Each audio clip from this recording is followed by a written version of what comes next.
ओम शांति। 30 अप्रैल 2023 प्रातः मुरली।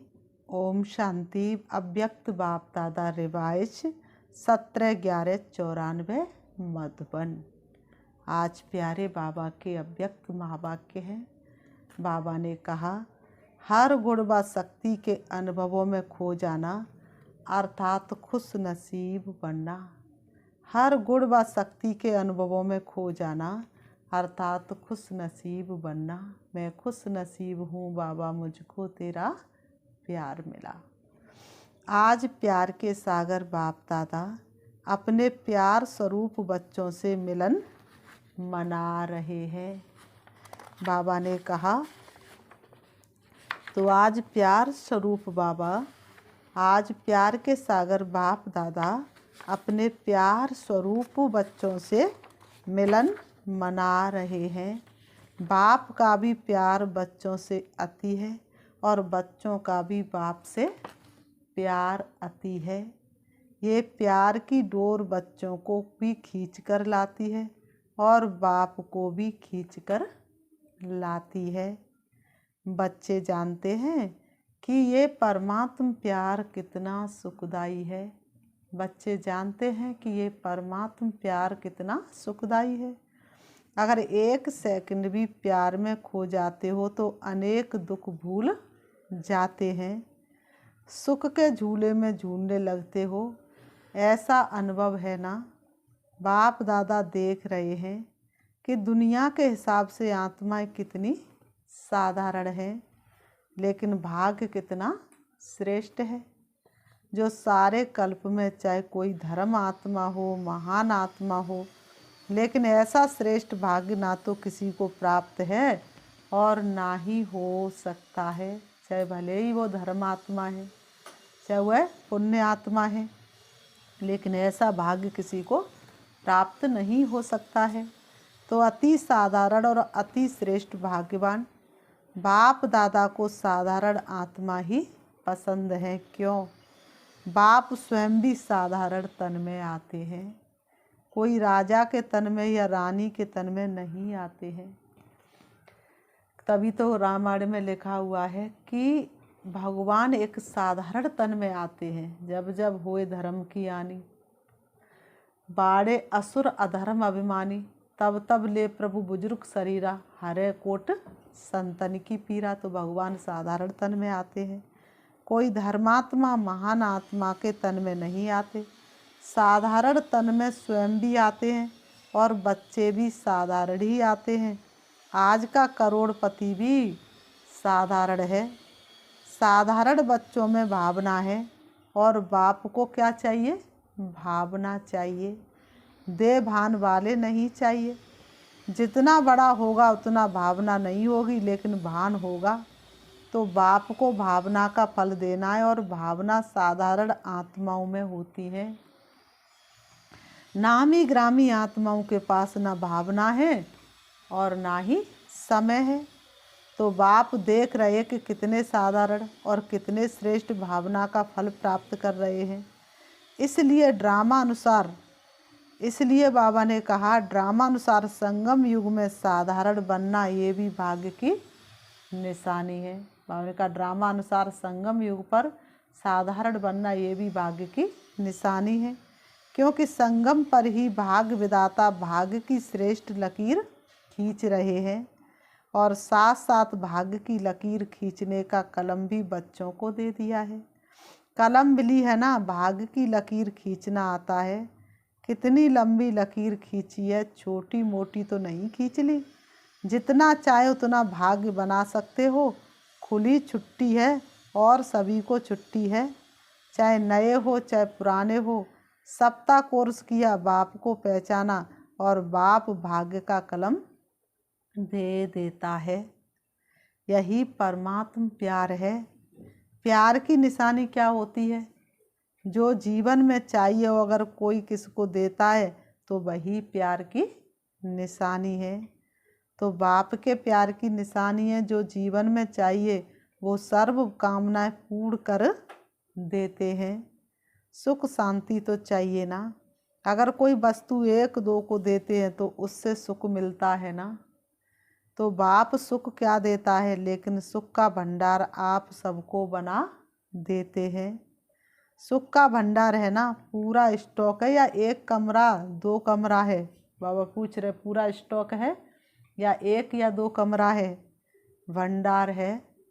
जैसे बाप सुख का सागर है, नदी और तालाब नहीं है, सागर है, तो बच्चों को भी सुख के भंडार का मालिक बना देता है। कोई सुख की कमी है क्या? पूछ रहे बाबा, कोई सुख की कमी है क्या? कोई अप्राप्ति है? फिर ये नहीं कहना कि थोड़ी सी शक्ति दे दो, दे दिया। दे दो कहने की आवश्यकता ही नहीं है। सुगंध चाहिए फूलों से तो क्या करना पड़ेगा? बाबा ने कहा बाप ने दिया है, सिर्फ उसको कार्य में लगाने की विधि चाहिए, और विधि भी बाप द्वारा अनेक प्रकार की मिलती है। सिर्फ उसको समय प्रति समय कार्य में लगाते नहीं, इसलिए होते हुए भी उसका लाभ नहीं ले सकते। कितना बड़ा भाग्य है और कितना सहज मिला है। कोई मेहनत की है क्या? एक टांग पर खड़ा तो नहीं होना पड़ा है ना, या सेकंड के दर्शन के लिए क्यू में खड़े हो, ऐसे तो नहीं है ना। आराम से बैठे हो ना, नीचे भी फॉर्म पर बैठे हो, आराम से ही सहज श्रेष्ठ भाग्य बना रहे हो। ये नशा है ना। सभी नशे से कहेंगे कि भाग्य विधाता हमारा है। जब भाग्य विधाता आपका हो गया तो भाग्य किसको देगा? भाग्य विधाता को अपना बनाया, अर्थात भाग्य के अधिकार को प्राप्त कर लिया।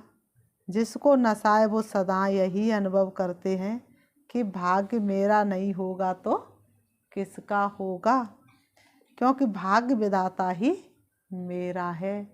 हो गए भगवान हमारे खुशियों की सौगात है। इतना नशा या कभी कभी चढ़ता है और कभी कभी उतरता। बाबा का इतना नशा है या कभी कभी चढ़ता है, कभी कभी उतरता है।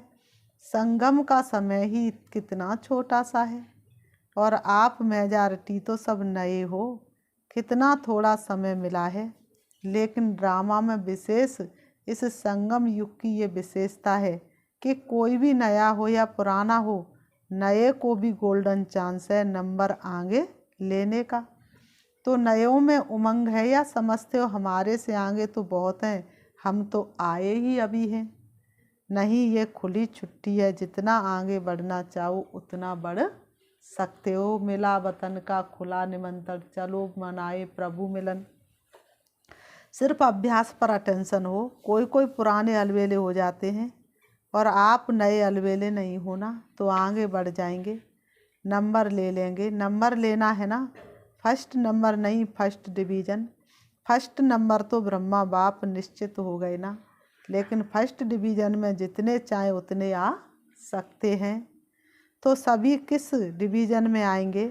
सभी फर्स्ट में आएंगे, तो सेकंड में कौन आएगा? माताएं किस में आएंगी? फर्स्ट में आएंगी। बहुत अच्छा, आना ही है। ये दृढ़ निश्चय भाग्य को निश्चित कर देता है। पता नहीं आएंगे नहीं आएंगे, पता नहीं आगे चलकर कोई माया आ जाए। माया बड़ी चतुर है, ऐसे व्यर्थ संकल्प कभी नहीं करना।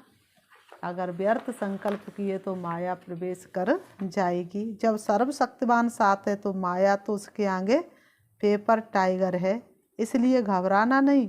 पता नहीं का, बाबा ने कहा, पता नहीं का संकल्प कभी नहीं करना। मास्टर नॉलेजफुल बन हर कर्म करते चलो। साथ का अनुभव सदा ही सहज और सेफ रखता है। तुम्हारे साथ का अनुभव बड़ा निराला है। साथ भूल जाते तो मुश्किल हो जाता है, लेकिन सभी का वायदा है कि साथ रहेंगे, साथ चलेंगे। यही वायदा है ना कि अकेले रहेंगे, अकेले जाएंगे। तो साथ का अनुभव बढ़ाओ। जानते हो कि साथ है, मानते भी हो, लेकिन फर्क क्या पड़ता है? जानते भी हो, मानते भी हो, लेकिन समय पर उसी प्रमाण चलते नहीं हो। माया का फोर्स ये जो कोर्स है, माया का फोर्स ये जो कोर्स है उसको भुला देता है। लेकिन क्या माया बहुत बलवान है? ये बलवान वह बलवान है या आप बलवान हो, या कभी माया बलवान कभी आप बलवान। आपकी कमजोरी माया है और कुछ नहीं है। आपकी कमजोरी माया बनकर सामने आती है। जैसे शरीर की कमजोरी बीमारी बनकर सामने आती है ना, ऐसे आत्मा की कमजोरी माया बन कर के सामना करती है। तो ना कमजोर बनना ना माया आनी है। लक्ष्य ही है माया जीत जगत जीत। कितने बार विजयी बने हो? बाबा पूछते हैं कितने बार विजयी बने हो? अनगिनत बार। फिर भी घबरा जाते हो? माया पर तुमने कितनी बार विजय प्राप्त की, फिर भी घबरा जाते हो? कोई नई बात होती है तो कहा जाता है नई बात थी ना, मुझे पता नहीं था इसलिए घबरा गए। लेकिन एक तरफ कहते हो अनेक बार विजयी बने हैं, फिर क्यों घबराते हो? बाप का प्यार ही ये है कि हर बच्चा श्रेष्ठ आत्मा बन राज्य अधिकारी बने। प्रजा अधिकारी तो नहीं बनना है ना, तो राज्य अधिकारी अर्थात हर कर्मेंद्रिय जीत। अगर अपनी कर्मेंद्रियों के ऊपर मन बुद्धि संस्कार के ऊपर विजय नहीं तो प्रजा पर क्या राज्य करेंगे? अगर ऐसे राजे बने जो अपने ऊपर विजय नहीं पा सकते तो सतयुग भी कलयुग बन जाएगा। बाबा कहते तो सतयुग भी कलयुग बन जाएगा। इसलिए ये चेक करो कि मन बुद्धि संस्कार कंट्रोल में है। मन आपको चलाता है या आप मन को चलाने वाले हो? बाबा पूछ रहे मन आपको चलाता है या आप मन को चलाने वाले हो? जब ये कंप्लेन करते हो कि मेरा मन आज लगता नहीं, मेरा मन आज भटक रहा है, तो ये मन जीत हुए। आज मन उदास है, आज मन और आकर्षण की तरफ जा रहा है, ये विजयी के संकल्प हैं। तो जो स्वयं पर विजय नहीं पा सकते वो विश्व पर कैसे विजय प्राप्त करेंगे? इसलिए चेक करो कर्मेंद्रिय जीत मन जीत कहाँ तक बने हैं। अगर फर्स्ट डिवीजन में आना है तो इस लक्षण से लक्ष्य को प्राप्त कर सकते हो। बाप दादा ने देखा कि बच्चे उमंग उत्साह में भी रहते हैं। ज्ञान की जीवन अच्छी लगती है, ज्ञान सुनना सुनाना इसमें भी बड़े अच्छे आगे बढ़ रहे हैं। लेकिन चलते चलते अगर कमजोरी आती है तो उसका कारण क्या है? बाबा कहते चलते चलते कमजोरी आती तो उसका कारण क्या है? विशेष कारण है कि जो कहते हो जो सुनते हो उस एक एक गुण का शक्ति का ज्ञान के पॉइंट्स का अनुभव कम है। मानो सारे दिन में स्वयं भी व दूसरे को भी कितने बार कहते हो मैं आत्मा हूँ, कितनी बार आत्मा की स्मृति आती और सामने वाले को कितनी बार आत्मा की दृष्टि से देखते हो। आप आत्मा हो, शांत स्वरूप हो, सुख स्वरूप हो। कितने बार स्वयं भी सोचते हो और दूसरों को भी कहते हो। बाबा पूछ रहे कितनी बार स्वयं भी सोचते हो मैं आत्मा हूँ और कितनी बार दूसरों को याद दिलाते हो कि आप भी एक आत्मा है। शिव पिता की याद दिलाते चलो, सबके भाग्य जगाते चलो। सर्वोच्च सेवा है यही, शिव संदेश सुनाते चलो। तो आप आत्मा हो, शांत स्वरूप हो, सुख स्वरूप हो। कितने बार स्वयं भी सोचते और दूसरों को भी कहते हो। लेकिन चलते फिरते आत्मिक अनुभूति, ज्ञान स्वरूप, प्रेम स्वरूप, शांत स्वरूप की अनुभूति वो कम होती है। बाबा ने कहा चलते फिरते वो अनुभूति बहुत कम होती है। सुनना कहना ज़्यादा है और अनुभूति कम है। कहते ज़्यादा हो और स्वयं की अनुभूति कम है। लेकिन सबसे बड़ी अथॉरिटी अनुभव की होती है, तो उस अनुभव में खो जाओ। बाबा ने कहा उस अनुभव में खो जाओ। अनुभवी कभी फेल नहीं हो सकता। जब कहते हो शांत स्वरूप तो स्वरूप में स्वयं को, दूसरों को शांति की अनुभूति हो। एक एक गुण का वर्णन करते हो, शक्तियों का वर्णन करते हो, लेकिन शक्ति व गुण समय पर अनुभव में आए। कई तो बोलते भी रहते हैं कि सहन शक्ति धारण करनी चाहिए, सहनशीलता अच्छी है, लेकिन अनुभूति नहीं होती है। सहन शक्ति का वर्णन तो बहुत करते हैं, लेकिन सहन शक्ति की कभी अनुभूति नहीं की तो क्या फ़ायदा। अनुभूति की कमी होने के कारण जितना चाहते उतना पा नहीं सकते। अगर सभी से पूछे कि जितना पुरुषार्थ होना चाहिए उतना है तो थोड़े हाँ कहेंगे। तो जितना मिल रहा है उतना जीवन में व कर्म में अनुभव हो। सिर्फ सोचने में अनुभव नहीं हो, लेकिन चलन में, कर्म में शक्तियाँ, गुण स्वयं को भी अनुभव हो, दूसरों को भी अनुभव हो। कहते ही हो कि ज्ञान स्वरूप है, तो वह स्वरूप दिखाई देना चाहिए ना। और स्वरूप सदा होता है, स्वरूप कभी कभी नहीं होता है। अज्ञान काल की जीवन में यदि किसी का क्रोधी स्वरूप होता है तो जब भी कोई बात होगी तो वो स्वरूप दिखाई देता है। थोड़ी सी बात होगी और उसके चेहरे पर क्रोध की झलक स्पष्ट दिखाई देगी। छिपता नहीं है, चाहे छोटी बात हो या बड़ी बात हो, लेकिन वो जिसका जो स्वरूप होता है वह दिखाई देता है। स्वयं को भी अनुभव होता है और दूसरों को भी अनुभव होता है। क्या कहते, ये है ही क्रोधी, इतना संस्कार ही, इसका संस्कार ही क्रोध का है, तो संस्कार दिखाई देता है ना। ऐसे ये ज्ञान स्वरूप, शांत स्वरूप, सुख स्वरूप अनुभव में आए तो अनुभवी मूर्त ये है श्रेष्ठ पुरुषार्थ की निशानी। तो अनुभव को बढ़ाओ। जो कहा वो अनुभव किया। अगर अनुभव नहीं होता है तो उसका कारण ये है कि जो समय प्रति समय विधि मिलती है उस विधि के ऊपर अटेंशन कम है। जितना ज्ञान को, शक्तियों को, गुणों को रिवाज करते रहेंगे तो रिलाज सहज होगा। रिवाज नहीं करते तो रियलाइजेशन भी कम है। सुना बहुत अच्छा, लेकिन चलते फिरते रिवाज होना चाहिए।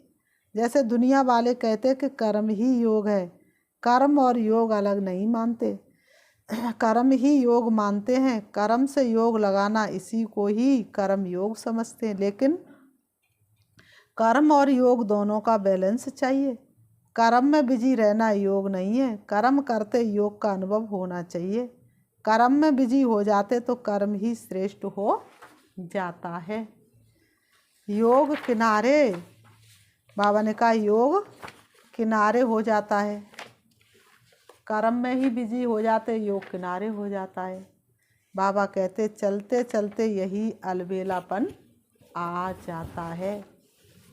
तो कर्म में योग का अनुभव होना, इसको कहा जाता है कर्म योगी। कर्म करते हुए भी बुद्धि का योग हमारा बाप से लगा रहे।